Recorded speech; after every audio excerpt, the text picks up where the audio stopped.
करुणा के सागर तथागत गौतम बुद्ध, सामाजिक परिवर्तन के अग्रदूत, शिक्षा के जनक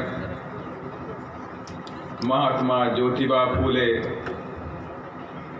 आरक्षण के जनक कोल्हापुर विरासत के महाराजा छत्रपति साहू जी महाराज, भारतीय संविधान के रचयिता बोधिसत्व भारत रत्न परम पूज्य बाबा साहब डॉक्टर भीमराव अंबेडकर, दलितों, पिछड़ों, गरीबों और मुस्लिमों को राजनीति की मुख्य धारा में लाने वाले वामसेफ, DS4 और बहुजन समाज पार्टी के संस्थापक माननीय श्री कांसी राम साहब एवं बहुजन समाज में जन्मे उन तमाम संतों, गुरुओं और महापुरुषों के चरणों में श्रद्धा के सुमन अर्पित करते हुए बहन कुमारी मायावती जी को अपना आदर्श नेता मानते हुए आज के इस मुरैना के कार्यकर्ता सम्मेलन में हमारे बीच में उपस्थित प्रदेश के प्रभारी मुकेश अहिरवार जी, प्रदेश के अध्यक्ष रमाकांत पिप्पल जी, बड़ी लंबी लिस्ट है मेरे पास 100 लोगों की, जितनी आगे मेरे उतनी पीछे जुड़े, ये सारे नाम पढ़ना पॉसिबल नहीं है, तो मैं इतना ही बात कहूँगा। मंच पर उपस्थित समस्त हमारे पार्टी के शाबाश सिपाहियों, सीनियर कार्यकर्ता, आप सभी लोगों का मैं स्वागत अभिनंदन करता हूं। और सामने जो हमारी पार्टी के कार्यकर्ता हैं, जो सपोर्टर हैं, माताएं, बहनें हैं, पितातुल्य बुजुर्ग हैं, आप सभी लोगों का भी स्वागत अभिनंदन करता हूं कि जो आप इतनी दूर दराज क्षेत्र से इधर आए और भारी संख्या में आए, पूरे जुनून के साथ में आए और जोश के साथ में आए और आपने ये बात दिखा दी कि हमें अपनी बहन जी पर पूर्ण विश्वास है, पूरी निष्ठा है। और अब इससे पहले हमारे वक्तागणों ने बात को रखा और जो हमारी सांस्कृतिक टीम है ये समय समय पर बहुजन समाज के अंदर जागृति लाने का काम करती है। निशा बोध जी और उनकी टीम, इन्होंने बहुत अच्छा एक गाना गा दिया आपके सामने। आधी भाषण की बात तो उन्होंने अपने गाने में कर दी कि वाकई देश तो खतरे में है, संविधान भी खतरे में, आप सब जानते हैं। बहुत से हमारे नौजवान साथी जिन्होंने अभी भी भारतीय जनता पार्टी छोड़ी है और आज इन्होंने बहुजन समाज पार्टी ज्वाइन की, उनका भी स्वागत करता हूँ।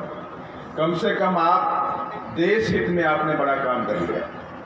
जो आज एक ऐसी पार्टी है जो देश को बेचना चाहती है और बेचना ही नहीं चाहती, आधा उसने बेच दिया। सुनने में मुरैना का बस अड्डा भी बिक गया 16 करोड़ रुपए में, हो गया नहीं हो गया? हो सकता है इस देश के जो प्रधानमंत्री माननीय नरेंद्र मोदी जी हैं, प्रॉब्लम उनके साथ में नहीं है, प्रॉब्लम उनके साथ ये बड़ी है कि चारों तरफ उनके धन्ना सेठ रहते हैं। अगर उनके साथ किसान रहते, उनके साथ गरीबों के नुमाइंदे रहते तो उनकी बात को समझते, लेकिन कभी भी उनके साथ में ऐसे लोग नहीं मिलते। और रही बात चाय की बात, तो चाय की बात मेरे को समझिए 55 साल पीछे जाइए और 70 साल हो गए, नहीं 70 साल के साल हो गए ना, आज से 60 साल पीछे जाइए तो होता है उस समय जब ट्रेन चली तो उस ट्रेन में क्या वाकई कोई चाय पीने लायक लोग होते थे? जो खाने के लाले होते थे तो कोई चाय कोई पी रहा था वहां पे? अगर कोई चाय पी रहा होगा तो हो सकता है भाई फर्स्ट क्लास में जो अंग्रेज चलते थे तो अंग्रेजों को चाय पिलाते होंगे, इस देश के गरीबों को चाय नहीं पिलाई। तो वहां पर भी कोई गरीबी से नाता उनका नहीं रहा, नाता जरूर रहा, उन अंग्रेजों के साथ रहा होगा। बड़े बड़े राजा महाराजा उस ट्रेन में बैठते होंगे, वो टी बोलते हुए टी पिलाते होंगे उनको, लेकिन इस देश का उस वक्त जो नील की खेती करते थे, जो उनके पास खाने के लालच उनके पास नहीं था, वो लोग इस देश में चाय नहीं पी रहे थे ट्रेनों के अंदर। लेकिन बात तो बिल्कुल जायज़ है, जिनको पता ही नहीं है कि किसानी क्या होती है, गरीबी क्या होती है, कुछ जाना ही नहीं है, तो उनके लिए कोई योजना बनाते भी नहीं है। और उनका काम है सिर्फ बेचना बेचना बेचना, बचपन से सिर्फ बेचा है, तो बेचने का काम अभी भी कर रहे हैं, देखिए।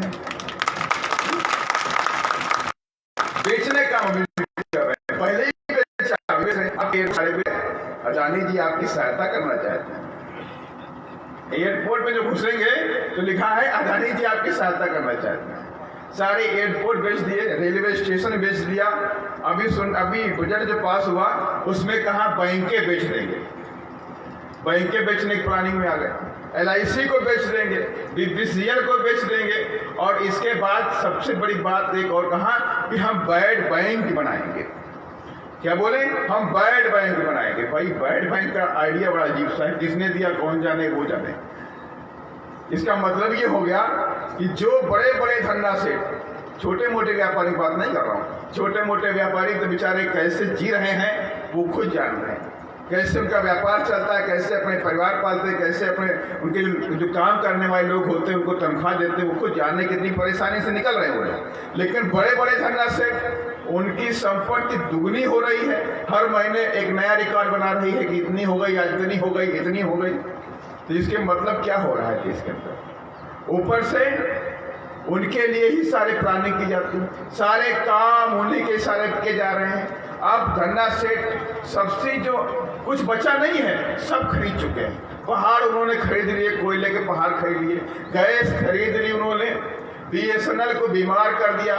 BSNL जो भारत की नवरत्न कंपनियां थी, हम सब लोग पढ़ते थे कि भाई हम लोग, हमारे पास भी नवरत्न हैं। जैसे पहले राजा महाराजाओं के पास नवरत्न थे, अकबर के पास नवरत्न थे, तो ऐसे कहते थे भारत के पास भी नवरत्न है। माने कि BSNL है, HPCL है, ONGC है, गैस अथॉरिटी इंडिया लिमिटेड हो गया, और EIL हो गया, इस तरह से NTPC हो गया, ये हमारे नवरत्न है। माने कि नवरत्न के मतलब ये हो गया कि ये जितनी पब्लिक सेक्टर कंपनियां हैं ये सरकारी कंपनियां। ये सरकारी कंपनी का मतलब होता है देश की जनता की गाड़ी कमाई से बनाई गई कंपनी। समझ गया बात को? ऐसा नहीं है, यहाँ जितने भी लोग बैठे हैं उनके पैसे से वो बड़ी बड़ी कंपनियां और बैंकें बनाई गई।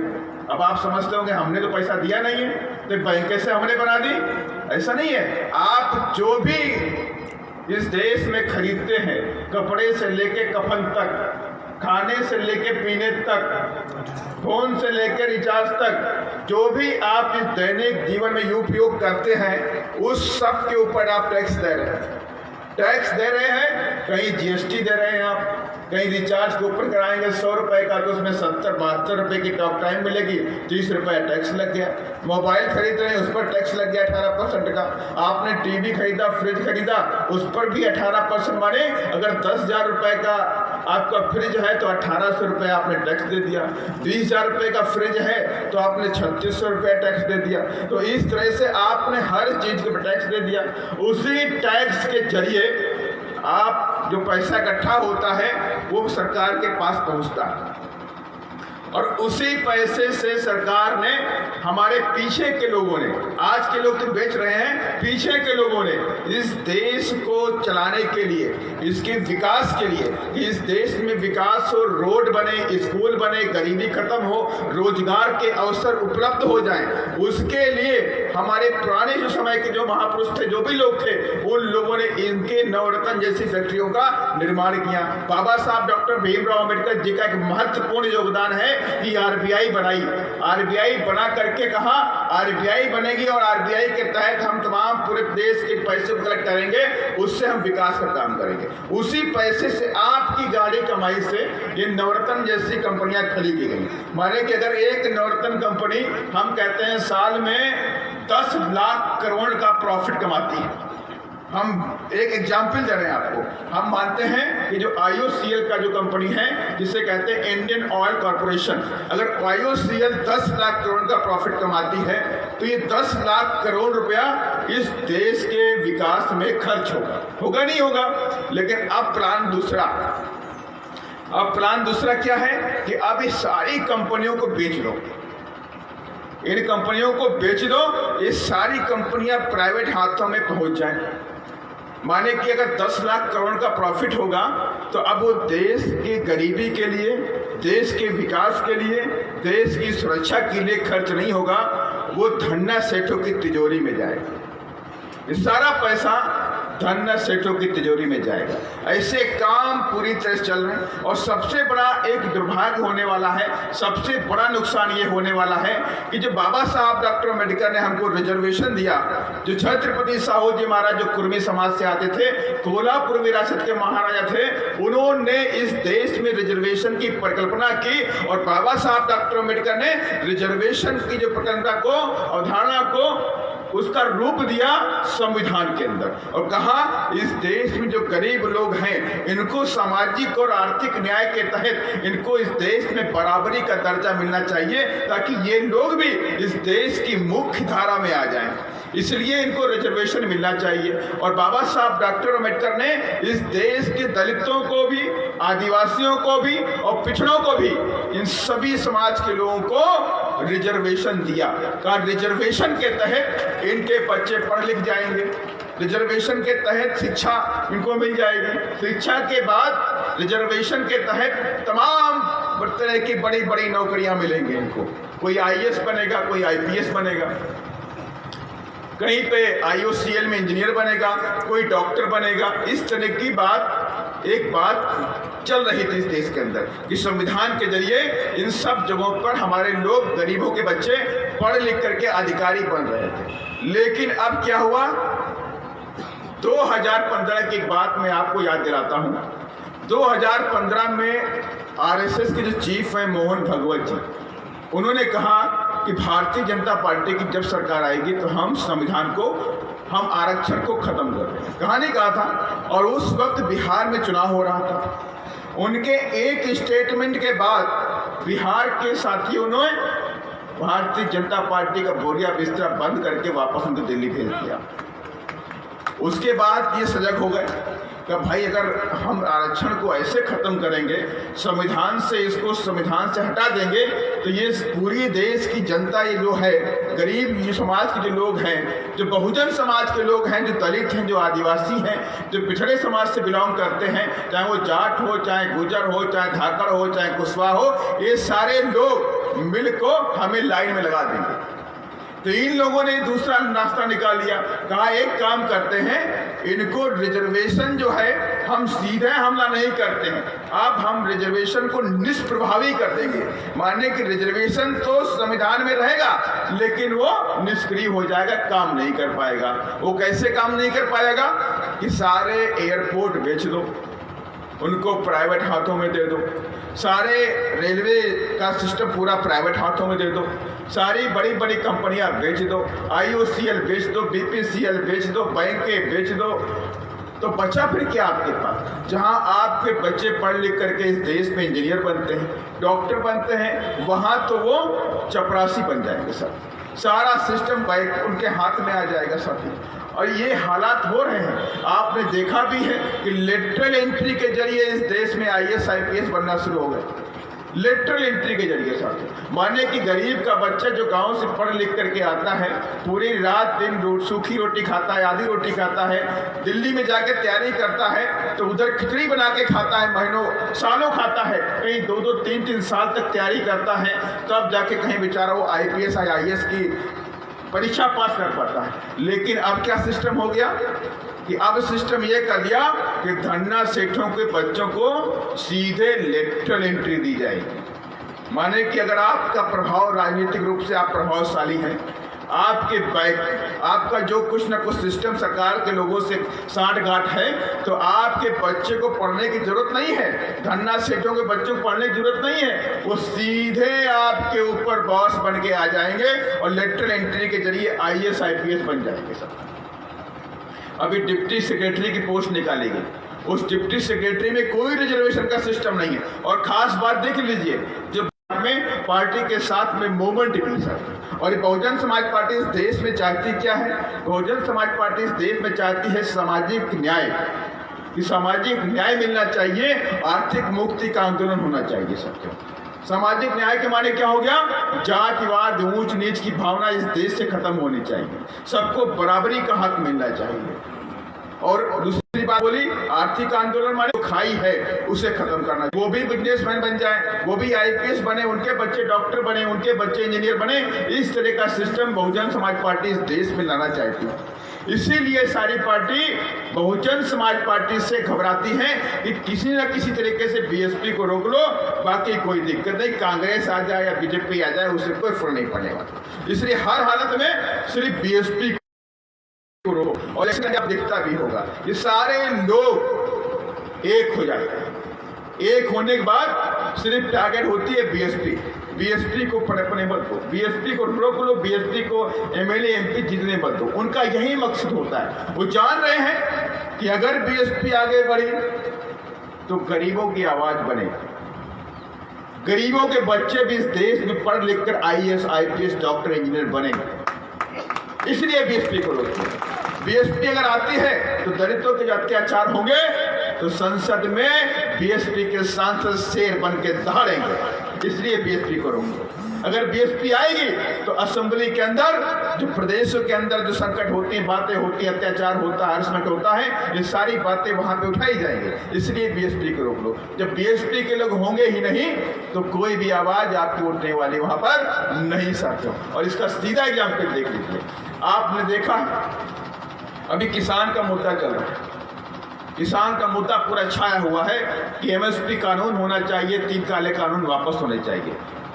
बहुजन समाज पार्टी भी कहती है एमएसपी कानून होना चाहिए, 3 काले कानून वापस होने चाहिए।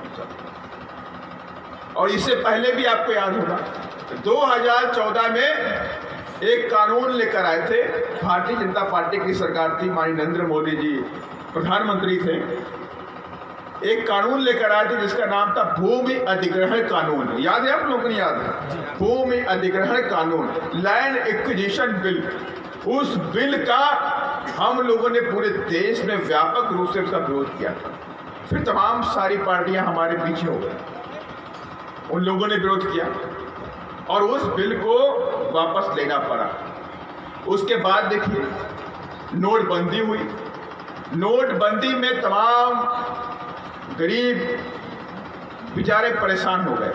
उनकी आवाज किसी ने भी पार्लियामेंट में, छोड़ दीजिए प्रेस में रखने की भी हिम्मत जुटा नहीं पाई। लेकिन जब मानिया बहन जी शेरनी बहन दहाड़ी कि नोटबंदी गलत तरीके से कही गई है और आपकी पूरी तैयारी होती तो गरीब लोग परेशान नहीं होते, तब जाके दूसरी पार्टियों ने बहन जी को फॉलो कर लिया। इससे पहले न कांग्रेस के अंदर हिम्मत थी न दूसरी पार्टियों में हिम्मत थी कि नोटबंदी को गलत ठहराते। लेकिन आपकी बहना शेरनी बहना ने इसको गलत ठहरा के दिखा दिया कि आपकी कोई सच्ची तैसी है तो आपकी बहन कुमारी मायावती दिखाती। हमें बहुत सावधान रहने की जरूरत आती। नागनाथ भी है, सांपनाथ है, अब तो नया एक आस्तीन का सांप भी है। मैंने नया नाम बताया आपको। नागनाथ भी है मानने की भारतीय जनता पार्टी, और दूसरा क्या है? सांपनाथ है, हरी घास का सांप माने कांग्रेस। ये चुपचाप आएगा, आपको डस लेगा। और एक और नया नाम आ गया है जिसे बोलते हैं आस्तीन का सांप। वो हमारे मूवमेंट को, हमारी पार्टी को कमजोर करने में लगा हुआ है। लेकिन मैं दावे के साथ में कहता हूं ये बहुजन समाज पार्टी है जो महापुरुषों के संघर्ष से बनी है, इसे न कोई खत्म कर पाया है न कोई खत्म कर पाएगा। कांग्रेस लग गई थी जब माननीय श्री कांशीराम साहब ने DS4 बनाई, बीएसपी बनाई और पूरे देश के अंदर बहुजन समाज पार्टी का नीला परचम फहरना शुरू हो गया और चंडीगढ़ में 30वां अधिवेशन हुआ, 1 लाख एम्प्लॉई उधर पहुंचा तो कांग्रेस घबरा गई। उसने कहा कि जिस नीले झंडे को हमने महाराष्ट्र में दफन कर दिया था वो नीला झंडा उत्तर भारत में कहाँ दिखाई पड़ रहा है। तो कांग्रेस के थिंक टैंक उसमें लग गए, कहानी क्या हो रहा है, नीला झंडा कहाँ से दिखाई आ गया? जो बाबा साहब का झंडा महाराष्ट्र में था उधर तो हमने इसको खत्म कर दिया, ये उत्तर भारत में कहाँ से आ गया? तब उनको खबर मिली कि माननीय श्री कांशीराम साहब कोई आ गए हैं, उन्होंने नीला झंडा बाबा साहब का पूरी ताकत के साथ उत्तर प्रदेश में खड़ा कर दिया और लग गए वो लोग कि भाई खत्म करो। कांग्रेस ने कहा बीएसपी को खत्म करो, DS4 को खत्म करो, बामसे को खत्म करो। पूरी टीम उनकी लग गई, 5 से 6 लोगों की टीम बना दी गई कि या किसी भी हालत में बामसे को खत्म। माननीय श्री कांशीराम साहब के साथ तमाम लोग थे महाराष्ट्र के, कई और प्रदेशों के भी लोग। लेकिन आप लोगों ने माननीय श्री कांसी राम साहब का साथ नहीं छोड़ा, समाज के लोगों ने साथ नहीं छोड़ा। और आज भी मैं दावे के साथ में के पन्नों में आपका नाम भी काजोल करके तरह लिया जाएगा और कोई आपके लिए कोई बनाव नहीं आने वाला साथी। ये साथी में तमाम मेरे साथी बैठे हुए हैं, आप सबको समझना पड़ेगा, सोचना पड़ेगा। देखिए कि आखिर इस देश के अंदर ऐसी कौन सी पार्टी है जो इस देश की रखवाली कर सकती है, इस देश, क्योंकि हमारे पार्टी के संविधान में लिखा हुआ बाबा हम नहीं कहते हैं कि हम संविधान को लागू करेंगे। अब आपने देखा होगा कई सारी पार्टियां जब चुनाव आता है तो घोषणा पत्र जारी कर देती हैं, करते नहीं करती, तमाम तरह के वादे करती हैं। कोई कहता मैं 25 रुपये किलो घी कर दूंगा, 5 रुपये लीटर दूध कर दूंगा, दूध की नदियां बहा दूंगा, गैस 100 रुपये कर दूंगा, 50 रुपये पेट्रोल कर दूंगा, फ्री बिजली कर दूंगा, फ्री पानी कर दूंगा, फ्री खाद कर दूंगा। इस तरह के मतलब आपको घोषणा पत्र मिल जाएंगे। लेकिन कभी आपने देखा कि बहुजन समाज पार्टी आपको कभी झूठे वादे करती? कोई मेरे साथी बता दे सकते, कभी आज तक मान्या बहन ने आपसे झूठे वादे किए? बहन जी एक बात कहती है चुनाव के समय में कि जब भी बहुजन समाज पार्टी सत्ता में आएगी हम बाबा साहब के संविधान को 100% लागू कर देंगे। और जिस दिन बाबा साहब का संविधान 100% लागू हो गया ये देश महाशक्तिशाली बन जाएगा, महाशक्तिशाली। इस देश में न गरीबी होगी, न जातिवाद होगा, न ऊंच नीच होगा। इस देश बंधुत्व के नारे पे बंद कर रहेगा साथियों। लेकिन ये लोग कभी नहीं चाहते कि देश के अंदर गरीबी खत्म हो जाए, ऊंच नीच खत्म हो जाए, जातिवाद खत्म हो जाए। ये लोग चाहते हैं कि इस देश के अंदर हमेशा गरीबी बनी रहे, जातिवादी बना रहा है, गरीब का बच्चा गरीबी में रहे और गरीब का बच्चा सिर्फ लेबर और मजदूरी करे। वो ये नहीं चाहते कि गरीब का बच्चा, किसान का बच्चा, मजदूर का बच्चा इस देश में पढ़ लिखकर कलेक्टर, डिप्टी और एसपी बन जाए साथी। और ये अवधारणा सिर्फ बहुजन समाज पार्टी के पास है और ये हमने करके भी दिखाया साथी। जब उत्तर प्रदेश के अंदर बहन कुमारी मायावती जी की सरकार थी और मान्या बहन जी 4 बार मुख्यमंत्री बनी तो हमने सारे काम करके दिखाए साथियों। आपके बगल में साथियों आगरा है, आपके बगल में आगरा है साथियों, आपने देखा भी वहां पे हमने एक स्कीम लगाई 2009 में बहन कुमारी मायावती जी ने स्कीम लगाई। उसका नाम था माननीय श्री कांसी राम साहब शहरी आवास योजना। और उस आवास योजना के तहत 2-2 कमरे का फ्लैट बना करके गरीबों को, लाखों माने हजारों नहीं, लाखों गरीबों को हमने फ्री में बांटने का काम किया और सर्व समाज के गरीबों को वहां पर देने का काम किया साथी।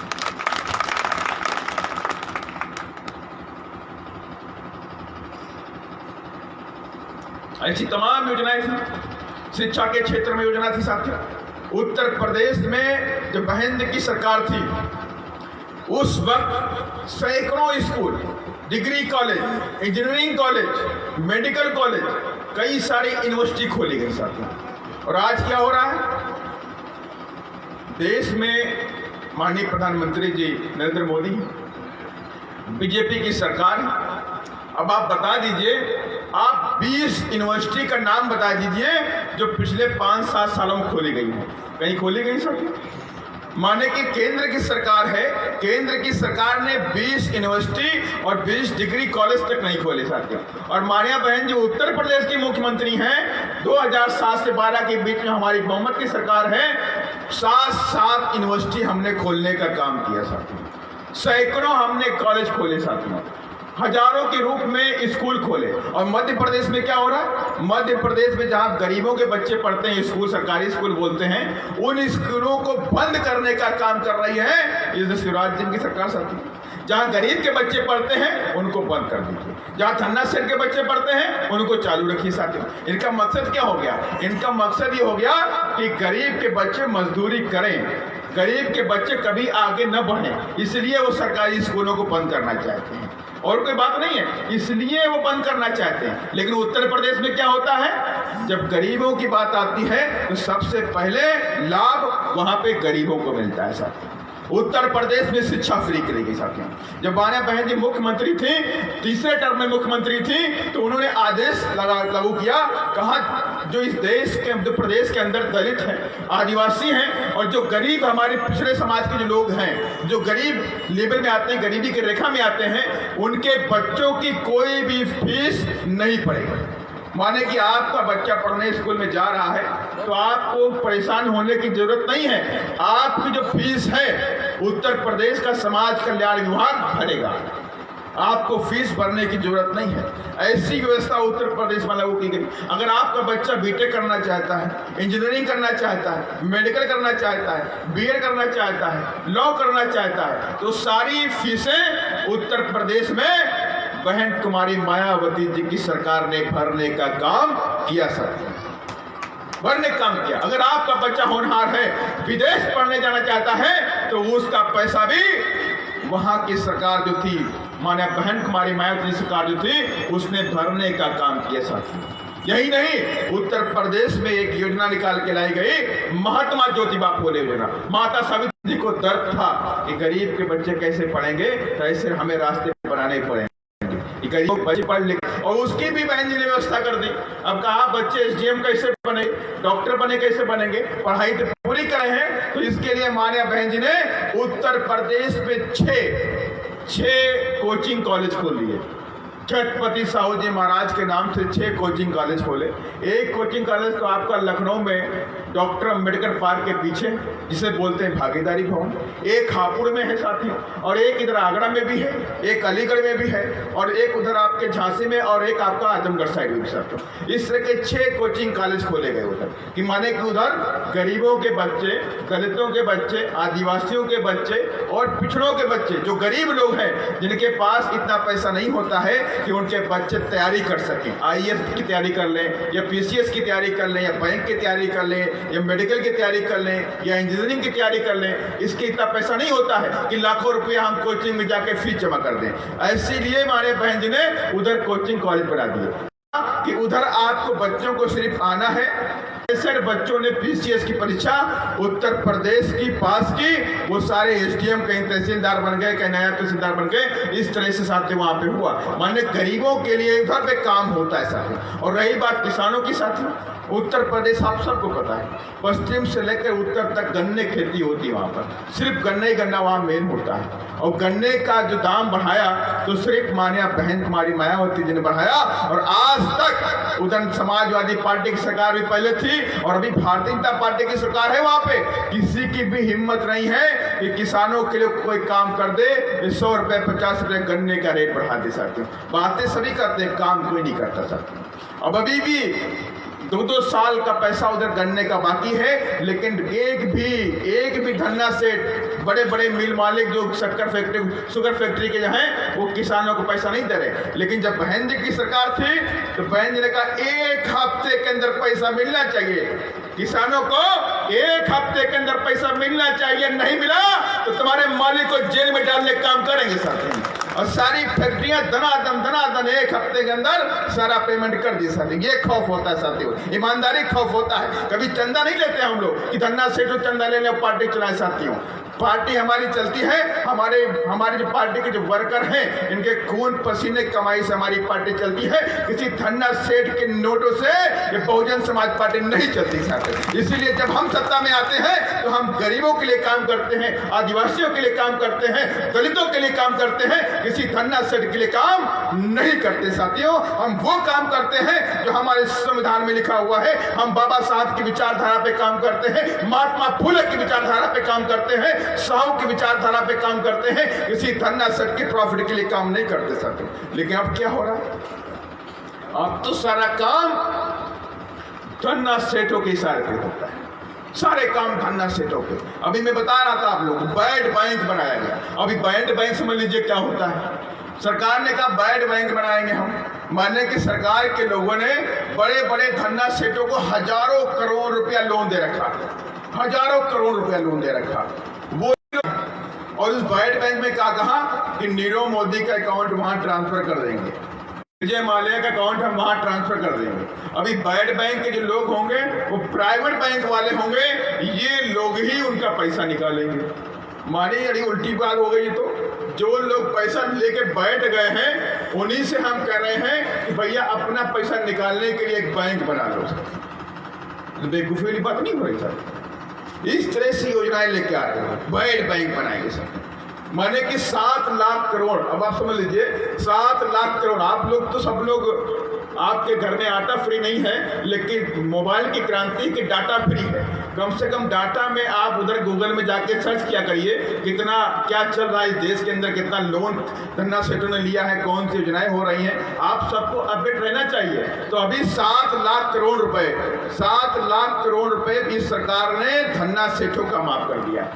आपको पता भी नहीं है 7 लाख करोड़ रुपए इतना पैसा होता है कि 7 लाख करोड़ रुपये यहाँ पे जितने भी लोग बैठे हैं, और उसमें मैं भी शामिल हूँ, मुझे भी नहीं पता कि 7 लाख करोड़ में कितने जीरो लगते हैं और ये जीरो कहाँ तक जाएंगे सबके, ये जीरो कहाँ तक जाएंगे। माने ये पैसा सरकार ने धन्ना सेठों का माफ कर दिया, और इतना पैसा होता है कि हजारों यूनिवर्सिटी इतने पैसे में बनती, हजारों अस्पताल बन जाते, हजारों तो नहीं लाखों स्कूल बन जाते हैं, कई सारी बड़ी बड़ी फैक्ट्रियां बन जाती हैं जिसमें हजारों लोगों को नौकरियां मिल जाती हैं। अगर स्कूल बनते तो लाखों बच्चे उसमें फ्री में पढ़ते, यूनिवर्सिटी बनती तो लाखों यूनिवर्सिटी में बच्चे वो फ्री में पढ़ते। साथ संघर्ष हो, चाहे साहू जी का संघर्ष हो, चाहे परियार रामास्वामी साहब का संघर्ष हो, चाहे ज्ञानानंद स्वामी साहब का संघर्ष हो, चाहे बाबा साहब का संघर्ष हो, चाहे हमारे महापुरुष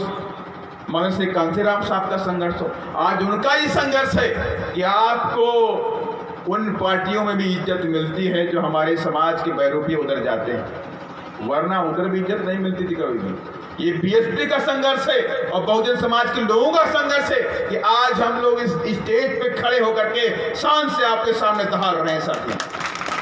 और यह बहुपुरुषों का संघर्ष है कि आप कुर्सी पे बैठ करके आप अच्छे कपड़े बैठ के बैठे हुए साथी, ये महापुरुषों की देन साथी है। इस बात को नहीं भूलना चाहिए। अगर महापुरुषों ने संघर्ष किया है तो आज हम इस लायक बने हैं। अगर हमने संघर्ष नहीं किया तब क्या होने वाला है, अगर हमने संघर्ष नहीं किया तब क्या होने वाला है। आने वाले जनरेशन, आने वाले जो बच्चे हैं, जो छोटे छोटे बच्चे आपके हैं, जो बड़े सपने देखते हैं, बनेगा, डॉक्टर बनेगा, इंजीनियर बनेगा, ये इन्हीं धन्ना सेठों का गुलाम बन जाएगा, इन्हीं धन्ना सेठों का गुलाम बन जाएगा। और वो आपसे पूछेगा कि पिताजी आपने कोई संघर्ष नहीं किया, आपने कोई संघर्ष किया होता, इतिहास के पन्नों से आपने कोई सीख ली होती तो कम से कम हम गुलाम नहीं बनते।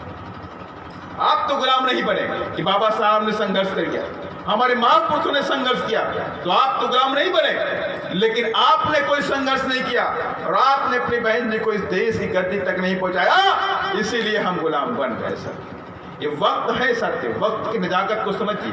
ये वक्त बार बार नहीं आता, जो समय निकल जाता दोबारा नहीं आता सर। इसलिए मैं कहना चाहता हूं कि जितने भी लोग मेरे पीछे मंच पे बैठे हुए हैं और जितने भी आगे बैठे हुए हैं लोग, आप लोगों को अपनी जिम्मेदारी को निभाना पड़ेगा। जिम्मेदारी को निभाइए तो ईमानदारी से निभाइए, उस काम को मंजिल तक लेकर जाइए। जो सोच लिया, जो ठान लिया, उसको आगे बढ़ाएंगे। सपना देखिए, उसको सपने को पूरा करने के लिए कार्य भी करिए साहब। कि अगर हमने सपना देखा है कि 2023 के अंदर बहुजन समाज पार्टी की सरकार बनाकर रहेंगे मध्य प्रदेश में, तो उसके लिए आप सबको निकलना पड़ेगा। और ये दावे के साथ मैं कहता हूं कि इस बार कोई भी बहुजन समाज के आंदोलन को रोक नहीं पाएगा और बहुजन समाज पार्टी 2023 में अपने दम पे सरकार बनाएगी सकती। कोई भी गलतियां, हमने गलतियां सीखी हैं, अभी उपचुनाव हुआ है, जो गलतियां थी हमने सीख ली साथी, उन गलतियों को दोहराएंगे नहीं हमको। सीख एक बार होती है, हम बहुत कम वोटों से कई सीटें हमने लूज की हैं, लेकिन वो दर्द है हमारे अंदर, लेकिन उस दर्द को अब आपको पूरा करना होगा सर। उस काम को आपको पूरा करना होगा। कम से कम अभी पंचायत का चुनाव होने वाला है के अंदर आप नीला परचम पूरी जान से फहरा देना और बीएसपी के प्रत्याशी को जिता करके उनको भेज देना साथी, तब ये बात बन जाएगी साथी। इसलिए साथी मैं कहता हूँ कि जो काम करिए उसी ढंग से करिए, काम आपका पूरा होगा सर। और राम जी को तो आज आपके साथ यहाँ पे खड़े हैं तो राज्यसभा सांसद बन के आए, ये भी पार्टी की देन, ये हमारे बहन जी की आशीर्वाद है कि आज मैं आपके बीच में इधर राज्यसभा सांसद बनकर आया हूँ। न मेरा कोई मेरे घर वाले कोई पॉलिटिकल फैमिली से नहीं है, मेरे घर वाले कोई पॉलिटिकल फैमिली से नहीं है, ना कोई मैं धन्ना सेठ का बेटा, मैं आपके बीच का बेटा हूं, आपका बेटा हूं, मैं अपने समाज का गरीब का बेटा साथियों, जो कभी आपके साथ में जब बैठता था, कहीं पीछे जाके बैठता था, वो आज आपके साथ में बैठा होगा। अगर आप मेहनत से काम करेंगे, शिद्दत से काम करेंगे, तो मैं दावे के साथ नहीं कहता हूं इसमें आप में से भी कोई इधर राज्यसभा सांसद बन के बोल सकता था। इसलिए साथियों, आप सबको तन मन धन से साथियों पूरी निष्ठा के साथ, पूरी ईमानदारी के साथ में अपनी पार्टी के लिए, अपने मूवमेंट के लिए, अपनी नेता के लिए काम करना पड़ेगा। जब आप ईमानदारी से काम करेंगे तो कोई भी माई कलाल आपका रास्ता नहीं रोक सकता साथियों। जब सैलाब चलता है, आप अपने काम को, अपनी ताकत को एक सैलाब के रूप में बनाइए। जब सैलाब चलता है तो छोटी मोटी रुकावटें अपने आप साफ हो जाती है साथियों। इसलिए अपने आप को इतना सैलाब बना दो, नीला सैलाब। मध्य प्रदेश में हम चाहते हैं कि 2023 से पहले बहुजन समाज का नीला सैलाब उमड़ेगा और मध्य प्रदेश से लेकर के ग्वालियर तक से लेकर के भोपाल तक जाएगा साथियों। और जो भी रुकावटें आएंगी अपने आप गायब हो जाएंगे। और जिस दिन बहुजन समाज पार्टी 2023 में सत्ता में आएगी तो बहुजन समाज के एक एक रुपए की खून पसीने कमाई का हिसाब लिया जाएगा साथियों, एक एक पैसे का हिसाब लिया जाएगा साथियों। इसलिए साथियों, मैं आप सबसे कहना चाहता हूं कि जो जिसको जिम्मेदारी मिली है संगठन की, जो जिम्मेदारी आपको मिली है, जो कोई अगर नगर कमेटी में है, कोई विधानसभा कमेटी में है, कोई वार्ड कमेटी के अंदर है, कोई सेक्टर कमेटी में है, बूथ कमेटी में है, तो आप अपने अपने कामों का निर्वहन ईमानदारी से और निष्ठापूर्वक कर लीजिए। अगर आपने नीचे का काम पूरा कर लिया, आशा इस बार परेशान मत होइएगा, कहीं कुछ नहीं होने वाला है, कहीं कुछ गड़बड़ नहीं होने वाली है। लेकिन आप लोग शिद्दत के साथ में काम करिए, अपने संगठन को मजबूत करिए, बाबा साहब की विचारधारा को, बहुजन समाज पार्टी की विचारधारा को, माननीय बहन जी की विचारधारा को गांव-गांव लेकर जाइए, मोहल्ले में लेकर जाइए, वार्ड में लेकर जाइए। इसलिए तब जाके हमारी बात बनने वाली है, अन्यथा ये बात नहीं बनेगी। इसलिए साथियों, मैं चाहता हूं, अब आप लोगों से बदलना चाहता हूं कि अभी हमें लखनऊ पहुंचना है, अपनी वाणी को विराम देने